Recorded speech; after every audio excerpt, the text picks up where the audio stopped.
Hello everybody and welcome back to the channel. Today, as promised in Sunday's video, we have a villager powered crop farm. Now this farm is very simple. This is it as you see it. Under these slabs is some water with sea pickles in it to light up the farm at night. The villager inside the hoppers technically doesn't have to be a farmer. It could be whatever you choose. I just recommend a farmer because I think if they're both the same, it is easier. Another thing with this farm is the villager that's inside the hoppers will be the villager that is basically collecting your carrots for you, or potatoes, wheat, whatever it is you want collected. What will happen is this villager in the middle that you see farming the carrots right now will go around collecting the carrots and replanting them, and what will happen is he will see his friend there, very hungry and all alone, and he will throw food to him, but he won't actually get any. It'll all get collected by the hoppers and tossed into your chest. Another thing about villagers is, unlike us who have 27 inventory slots plus 9 slots in our hotbar, villagers only have 8 inventory slots.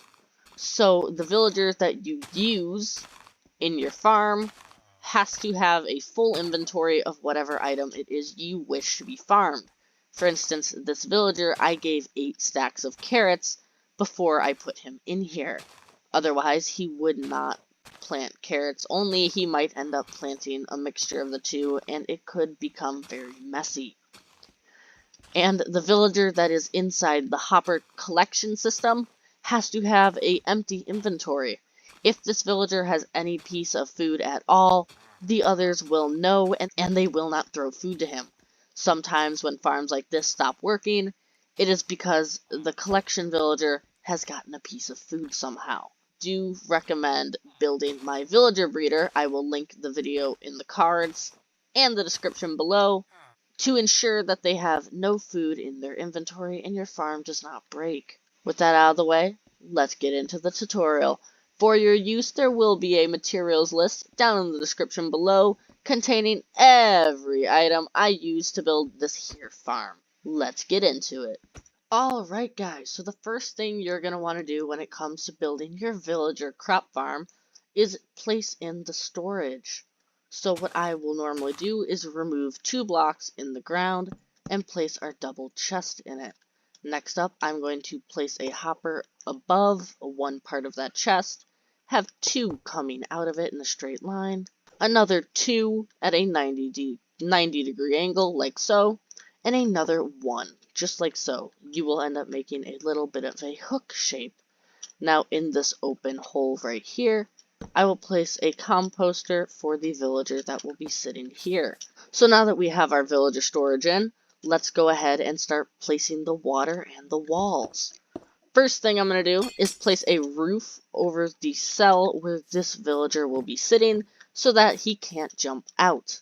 Next, I'm going to go to the hopper straight across in line with our composter and place 2 pieces of glass right next to it.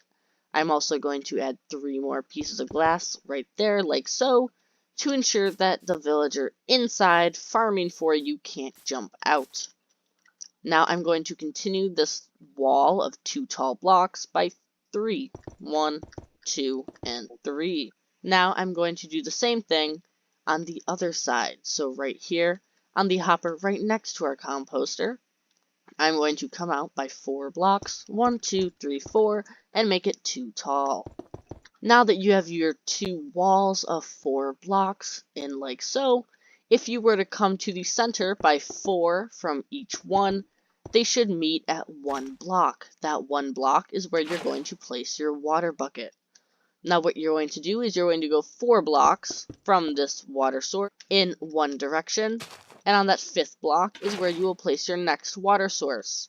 You will do the same thing from there, 4 blocks, water source, and then 4 blocks, water source.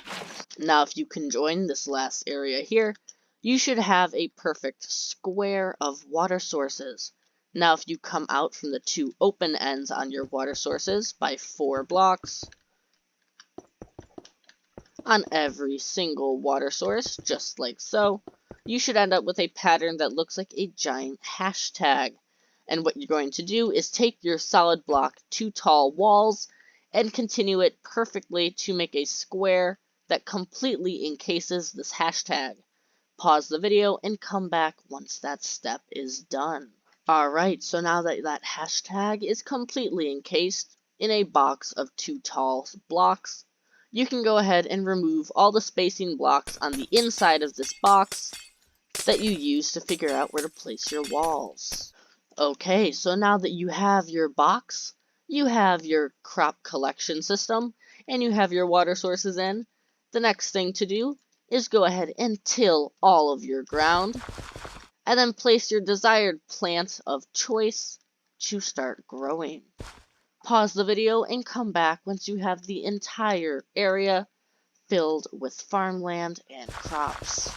Alright guys, now that all of your farmland is in place and you have crops growing on top of all of it, what I'm going to go ahead and do is place 4 sea pickles inside each water source to keep your farm lit at night. Now that your sea pickles are in place, all we have left to do is add the villagers. So we are going to start by placing in 2 beds right next to the glass, just like so. Really, you can place these beds anywhere in this area, just as long as the villagers can link to them. Now we are going to need to get a villager inside our little containment area. He should link to both a bed and his workstation. Be sure to get this villager in first, that way linking him to his workstation is a piece of cake. Now we can get our second villager in place. Once that villager is in the farm, you can pick a water source to place his workstation on top of. I'm going to pick right here. That villager should now link to that workstation and a bed. Now I recommend you put a slab on top of the rest of the water sources to prevent the villager from falling in and just getting stuck. This of course could be anything you choose, but I recommend a block that will actually let the light through. Now that is it. Your farm is done. Over a little bit of time, it will start to grow and collect items. What I'm going to do though is set the random tick speed to 1000, so all the plants grow like crazy, and watch this villager start planting. Now, I didn't give this villager here any plants, but I did ensure that he had an empty inventory. He will just start farming. Once his inventory is full, he will start giving extra to that villager over there. Now, this is going to be it for the video, guys. I do sure hope you have enjoyed. If you did, be sure to subscribe and hit that little bell down below. Be sure to share this video around with your friends so they can gain more Minecraft knowledge on farming and villagers. Anyway, guys, this has been Mr. Gaming Aquatic, and I will see you next time. Bye!